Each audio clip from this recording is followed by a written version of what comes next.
Good afternoon, and welcome to How to Use 2013 Media Insights for Marketing Success in 2014.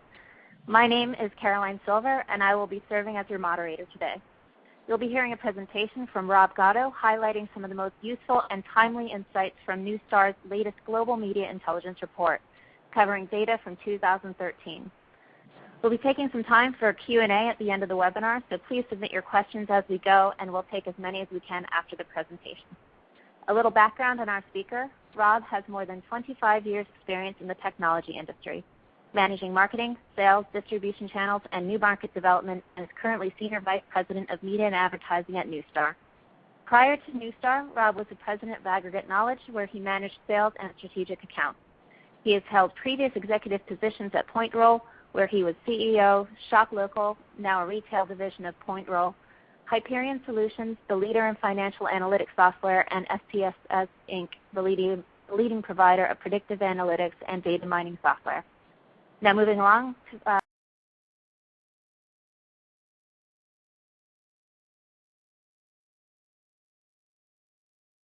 our session. Please welcome Rob Gatto. Thanks, Caroline. Welcome, everybody. Good morning, and I appreciate you attending. We're going to follow the following agenda today before a Q&A at the end.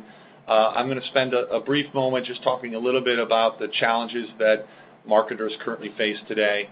And then from there, I'm going to move into our Media Intelligence Report and take a look across a number of metrics from cost to reach to user quality, some examples of closing the loop, some examples of audience-based buying and the benefit from an ROI perspective behind it, leave you with a few key takeaways, and then open it up for questions at that point. So without any further ado, we'll get moving. So today, a marketer's challenge primarily revolves around the fact that they face a complex ecosystem. Media is beginning to fragment. There's been an explosion of online potential for access. Consumer data is rapidly changing. So in order to identify who the consumer is or who the prospect is, it becomes very difficult to find accurate information. For instance, 75 million people change their phone carrier every year. 45 million change their number. 2.1 million people legally change their name. All these things make it difficult to keep data up to date. And verification in particular has become harder and harder. There's less available information to truly verify who the person that you're marketing is. And frankly, in order for a marketer to be successful, they really need to have one complete view of their customer across their channels and devices. So whether they're on your website, they're looking at your media, or they're doing something in an offline channel like a call center, a store, a showroom, all of those are places that you touch the consumer, and weaving those together and understanding and identifying a single view of that consumer can not only help you with understanding what message you deliver, but also understanding lifetime value and the pieces that affect each individual consumer.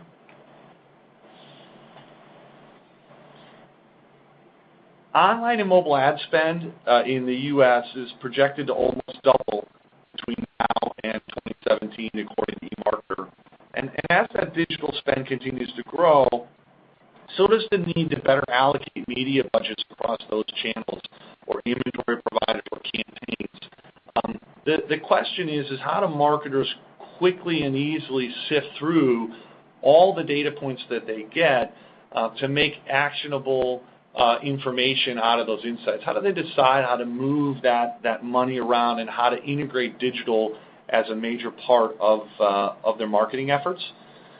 That is where Neustar and the Aggregate Knowledge Media Intelligence Platform fits. It really helps enable advertisers and agencies to increase the value of every dollar that they spend because they're making decisions that are truly based on real-time information. They're identifying areas of overlap and wasted spend, and then reallocating those wasted dollars to things that work or things that have been identified to work.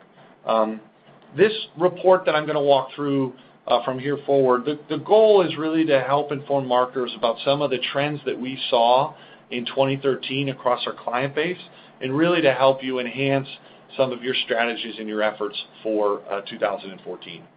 This intelligence report includes, you'll see down at the bottom, 145 billion ad events, 61 billion impressions, and over 10 million conversions. So it is a sizable chunk of data across a broad set of verticals, from retail to telco to CPG to financial services. You'll see some of the examples I use later in the presentation that come directly from some of those verticals.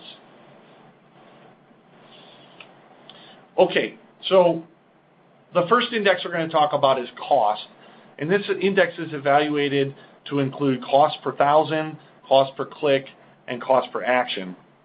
And you'll see from the graph that portal costs were above the index average in the second half of 2013, which certainly may point to an increase in higher value potential buys like homepage takeovers or more native-oriented advertising. What's interesting is throughout 2013, exchanges proved to be the most effective channel from a cost perspective, indexing below the industry average in every quarter and marking a 67% decrease in cost from Q3 to Q4.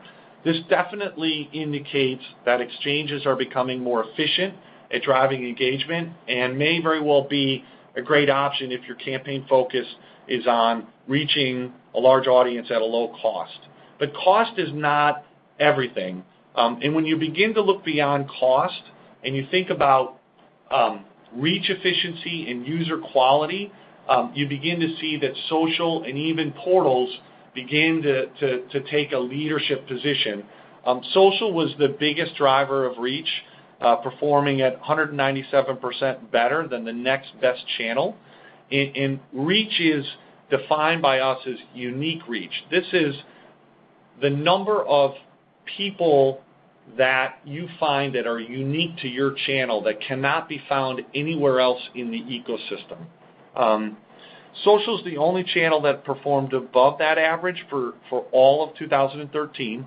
It definitely confirms social's ability to deliver exclusive users on a consistent basis.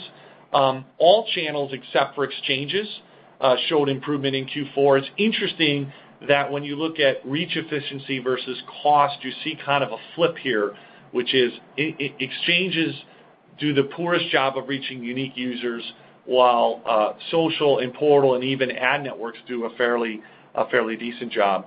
The second graph that's here talks about user quality index. And again, social is the only channel that actually performed above the index for user quality. It's not a surprise that social in particular does well here, because they tend to have people who log in, remain logged in, they visit many pages, and they engage on a more regular basis, whether it be via the phone, their mobile device, or their tablet, or just their website. But social in general has a tendency to always score higher on user quality. You'll see that portals are second, and that makes tons of sense because, again, a lot of the portal experience via email is a logged-in experience. Exchanges and networks often struggle on user quality because of the fact that they are really getting a second set or more remnant-oriented inventory as opposed to logged-in inventory. So let's talk a little bit about the upper funnel and attribution index. So one of the things we also take a look at is we take a look at, for every conversion that happens, what the user saw in their attribution window, whether it be for an automobile manufacturer, a longer attribution window of, let's say, 90 days, versus a retailer who may be looking at a 30-day look-back window. But in general, what we do is we try to take a look at conversions against the what advertising people have seen before they've made that purchase. In Q4, you'll see here that social, portals, and networks performed above the average, and exchanges, while they delivered a significant amount of conversions, were not seen in the upper funnel. So this definitely begins to speak to your marketing goals as it relates to moving people throughout the funnel and understanding the overlap between the upper end of the funnel and the lower end of the funnel where you're seeing last click, especially in the exchange area. We consistently see retargeting efforts that are done via exchanges. We see some common themes. We see many people fighting for the same cookies, looking for that last touch before close, and we oftentimes see extremely high frequencies, especially if those things are bought on some sort of activity basis as opposed to a CPM. So that's something that I think that all marketers should be aware of when they look at their last touch activities, especially in the exchange and the retargeting world, understanding their strategy there so that they're not getting duplication amongst their partners and they're not getting frequencies that are potentially harmful for the brand. It's also important to understand that they should be looking at what else those people are seeing before they get to that last touch, which again is often driven in an exchange or a network or a retargeting effort. And this particular graph really helps you get a strong picture of the fact that social and portals, and even in some cases networks, really are driving more upper funnel activity, where exchanges are really driving primarily down or lower funnel or last touch activities, which again is not a surprise because of the way the inventory is bought and what the inventory represents. But I do think understanding the influence between the two and how to marry the two is very important from a marketing strategy perspective. I'm going to shift gears and talk a little bit about campaign types. The campaign breakdown by type can provide insight into where digital marketing dollars were spent in 2013, as well as which campaigns drove the most actions based on the impressions seen. And so the bulk of our clients' money was spent, it went to display ads, which accounted for 72% of all impressions seen across display, search, and mobile in 2013. It drove also 75% of the actions. But an interesting note here is that search, which really only accounted for 1% of the impressions, drove 15% of the actions, indicating that clearly users who are exposed to ads while searching for a product are more likely to engage with the ads for that product. Again, understanding that there's a linkage between the brand value of running display or video, search, and social and mobile before or in concert with search, seeing that linkage between the close rates. Okay, we're going to shift here now to closing the loop, and we're going to talk a little bit about understanding how online media exposure leads to conversion in an offline world as well as an online world. And this is a very hot topic for our clients throughout 2013, especially in the back half of the year.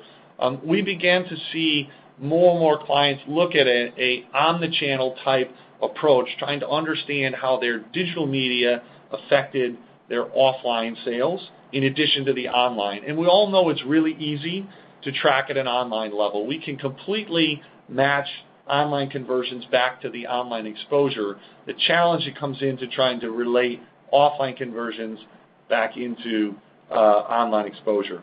And the process is actually fairly simple. One, you need to determine the attribution window that you want to look at.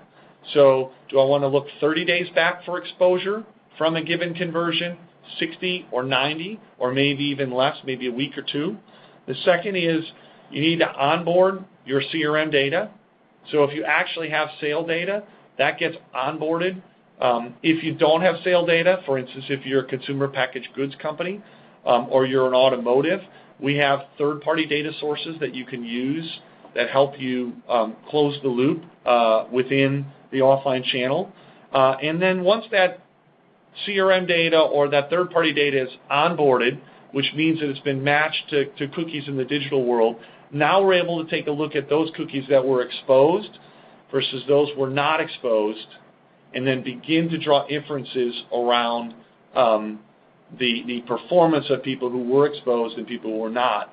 There's a secondary benefit here that won't be reflected in these slides, but there's an opportunity to then begin to overlay audience data on top of the people who perform at high levels and to begin to build a profile for what those individuals look like, and then look to buy or extend your reach to people who look the same.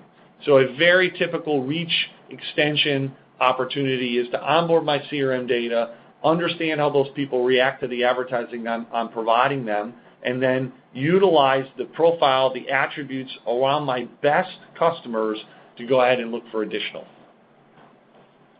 So here's a client example of closed loop channel influence on both online and offline. The closed loop channel influence represents online and offline conversions that could be attributed to an online ad that was seen within 30 days prior to this actual conversion. And it will provide insight into whether a channel performed better or worse at driving online or offline conversions. This particular example, it shows that social influence conversions both online and off, but was much better at driving online conversions. This might very well be because social users tend to be more tech savvy, or maybe are more inclined to purchase online rather than in a store or offline. Exchanges, interestingly, which are really generally seen more in the lower funnel, if you remember from our earlier conversation, and reach users further down and when they're ready to convert, also had more influence on online conversions. Portals, though, on the other hand, influenced more offline conversions, certainly suggesting that users exposed to ads on portals may be more traditional and may prefer to do their conversion or their buying in an offline channel. Networks were somewhat in the middle and showed it equal. So again, the takeaway from here is beginning to understand the media partners that you use and what effect they have on conversions, whatever that conversion may be. And I didn't talk about this earlier, but a conversion to us is not always a sale. A conversion can be a video play. A conversion in the automotive industry could be a build in price on a website. There are lots of things that can be set up. It can be a quote, both online or offline in the insurance industry. So any sort of conversion can be tracked in this sort of model. But the idea here is having a platform that can take a look across the different media partners that you are utilizing and connect your offline and online transactions gives you an opportunity to understand which users respond better in which channels, in which media partners, and how to go ahead and change and adjust your messaging. And then much of this will also flow into your website, which I'll talk about later. CRM targeting is another opportunity that really spins out of offline to online. So as you onboard your CRM data, you have an opportunity to begin to reach those customers online. You have an opportunity to improve the segmentation of your audience and understand your messaging. And then, as I discussed earlier, you have an opportunity to reach lookalike customers. CRM data performs anywhere from 31 to 64 times better than the average across education, retail, and telco, which is where we did this analysis, where we're onboarding CRM data. It's a huge opportunity for every advertiser not only to advertise to their existing customer base, right? In the wireless area, it might be utilizing my existing base customers to upsell family plans. In retail, it might very well be cross-channel selling, people who bought in one department and upselling into another. It may be opportunities for suppression techniques, right? So we don't want to be retargeting to people who've already purchased. In a retail setting, we may want to exclude people who bought in a given timeline.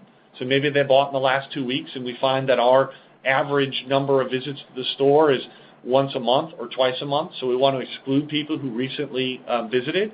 In the education world, we certainly want to control the messaging for existing clients against our non. We want to lead score and lead verify that people are actually eligible for the service that I bring.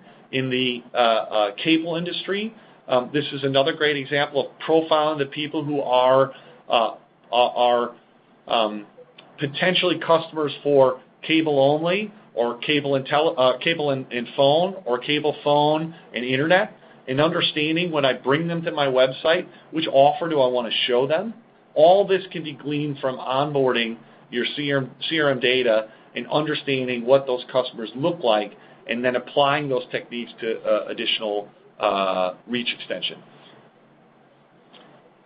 Here's a client example of using offline CRM data to boost reach and performance. Our client used the offline CRM data to build CRM audiences whose performance was tracked along the non-CRM. By leveraging the AK Media Intelligence platform, this particular client was able to use that offline CRM data to build audience for 3 campaigns that are listed here as campaign A, B, and C.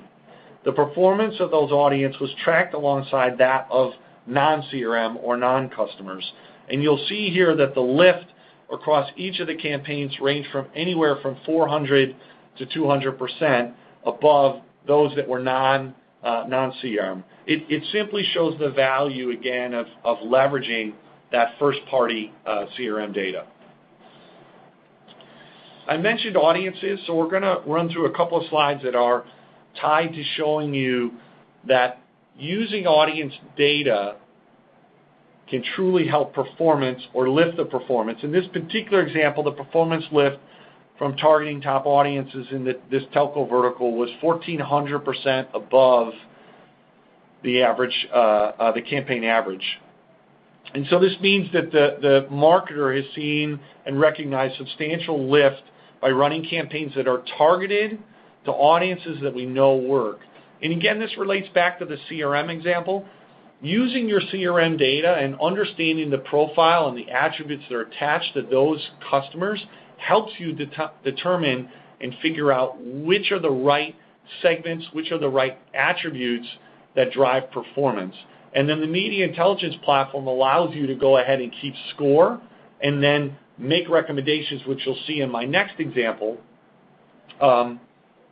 which is begin to suppress those sorts of segments and attributes that don't work and reinvest the money. So this next one is retail. And again, you'll see that these top performing audiences were well above 500% above the average for retail. And then this last example is a great example where you'll see on the left we've got a grid which shows the attributes that are performing based on actions per thousand for this particular advertiser. And then we see the unique users in that table that they have actually targeted, but then we see the total unique users that are available to be targeted. And what we're looking to do here is to remove our media from the attributes that are not performing and reinvest in the ones that are, but more importantly here, we're helping size the market. So we're telling the advertiser that not only do these segments work, but you're only buying 20% of a given segment.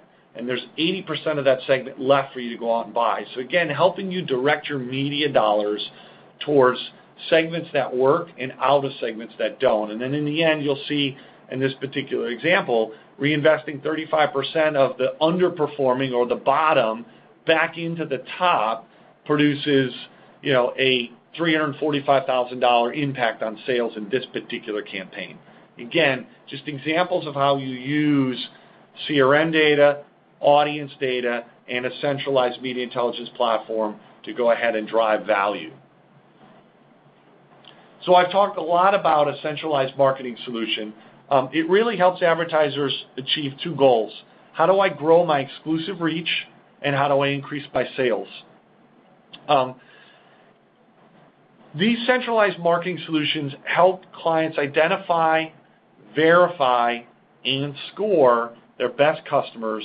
They help deliver real-time and predictive media and audience insights together, and they connect it together for easy execution. I'm sure that many of you on the phone know that Aggregate Knowledge was acquired by Neustar back in the fall, and then recently, as of yesterday, or earlier in the week, Oracle bought BlueKai.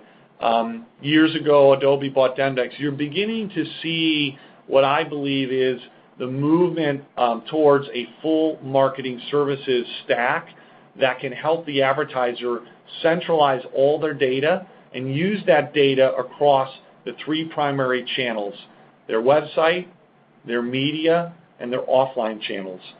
In our case here, Neustar has some of the most authoritative data sets in the industry, and we focus our efforts really around a couple of things. You'll see the initial circle is identity. Everything starts with identity.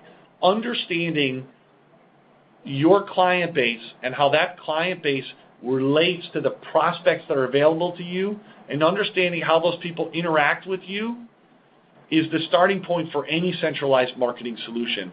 And then on top of that identity, you layer in intelligence. And intelligence is really focused in two buckets. The first bucket is customer intelligence.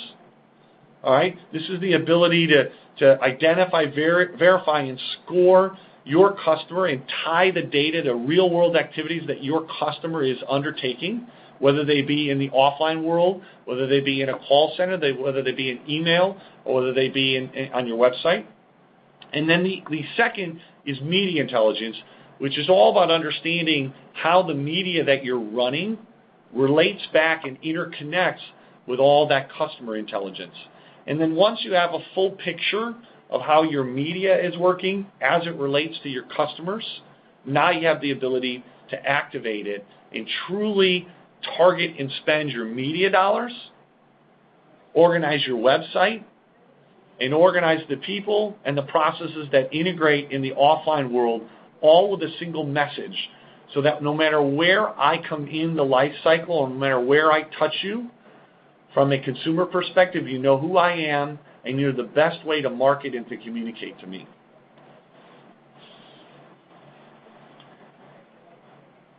And this is just a final graphic that really shows the three pillars together, which is media, website, and CRM, and how they all work together.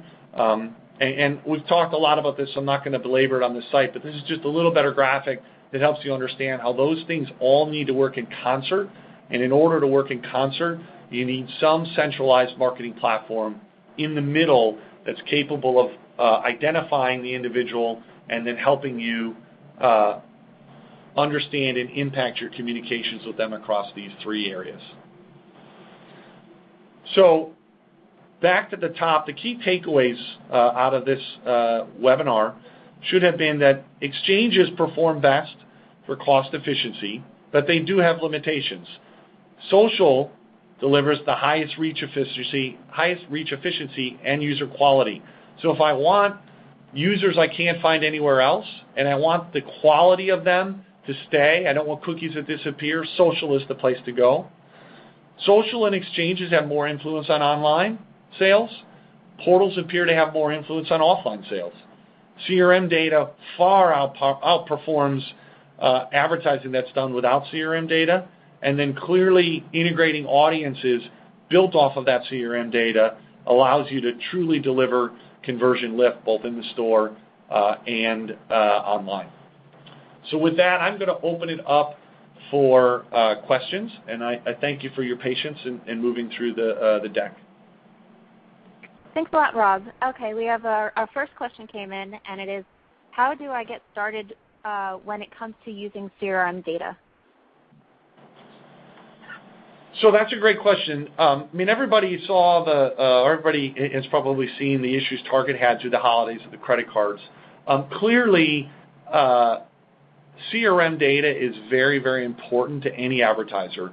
And so you need a trusted third party who understands how to handle personally identifiable information, understands how to leverage that data and append to it, and then has a privacy by design process to go ahead and onboard that data online and strip the PII out. There are a handful of vendors in the space that do that, all of which are very good. But the first step is really engaging a partner in that area who is knowledgeable and has the processes and the privacy procedures in place in order to do it. Mechanically, it's fairly simple. Your CRM data file gets sent to this particular area or this particular provider. In our case at Neustar, it goes into a an area that we match our offline household information to it, and then our offline household information is then matched online into online cookie pools, and the personally identifiable information is stripped. So we end up with a online ID that we know was a customer from your CRM file, but we know none of the personally identifiable information. And now that we have that particular online ID, we can begin to do a lot with it from there, which is overlay and understand the profile and the attributes, take a look at their performance. But it's a fairly easy process that involves CRM data from the client, matched against household data from the third-party provider, and then a process to strip and onboard it in a privacy compliant way.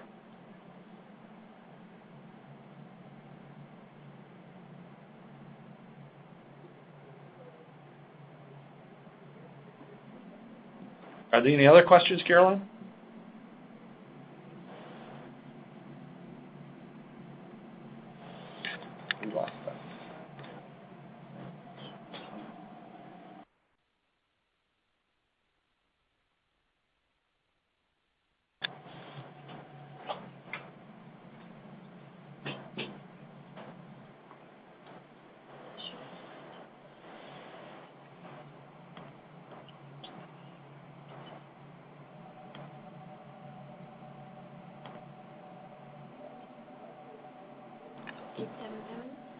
I'm sorry, what are your thoughts on the trade-off between reach versus efficiency as it relates to using one or multiple DSPs? That's actually a great question. So we see this a lot. I'm often asked by agencies as well as clients who are beginning to move to programmatic media buying, what's the best way to do it? And there's no right or wrong answer here. One of the things we do see is that there's a trade-off. If you're going to do programmatic buying, you can use multiple DSPs, or you can use a single DSP. If you use a single DSP, you're often limited by reach. No single DSP is going to have complete reach within a given audience segment. So if we take our example of, let's say there's an audience segment we want to pursue, and there's 30 million people in that segment, its odds are good that no single DSP is going to reach probably more than 20 million of those 30 million people.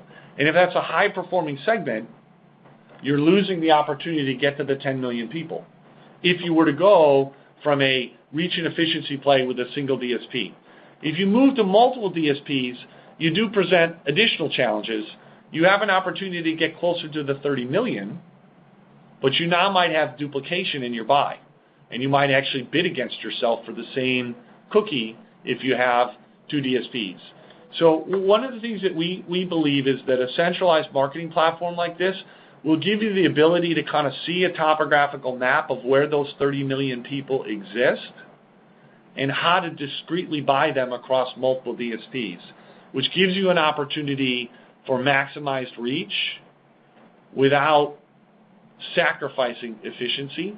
I think the other thing as far as reach and frequency goes is that you really have to pay attention to your retargeting strategies to make sure that you're not duplicating your buying in that area, and you're not setting yourself up on a activity basis for an activity-based value score with the vendor that really allows them to push as many impressions as possible in front of your customers looking for that last touch. But I clearly see the trade-off, and I think that the challenge for an advertiser who's new to programmatic is I think that their agencies and their agency trading desks are much further along in understanding how to build that reach efficiency play. But I think at the same time, we do have large advertisers we see are interested in getting into programmatic on their own, and there's a struggle with how to work with more than one platform vendor. So I do see that as an area that I think over the next 18 months we'll continue to see a lot of interest, and there will be a lot of just different ways to go about it. Again, I don't want to take a stance that one is right or wrong. We believe that maximizing reach with better efficiency is the best route, but it really does depend on the situation. But I do believe that's a key inflection point in our industry. And I think that one of the things to think about there is we talked a lot about data and centralizing your data, and not everything that you're going to do as an advertiser is going to function in programmatic. And so one of the big misses for me is that in the last 12 months, programmatic has grown through the roof, and everybody is moving towards programmatic, and more the advertiser wants to be in the programmatic game. But still anywhere from 50 to 75% of their impressions are still being done outside of programmatic.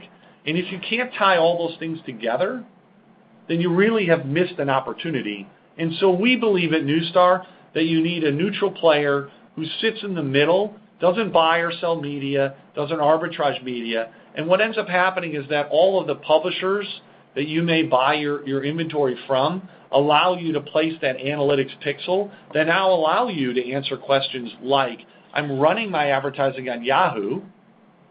How does that advertising relate to the advertising I'm running on my exchange? Do I see people at Yahoo in the upper funnel, and do I see the same people at the bottom of the funnel? Are the brand activities that I'm doing actually working at the bottom of the funnel?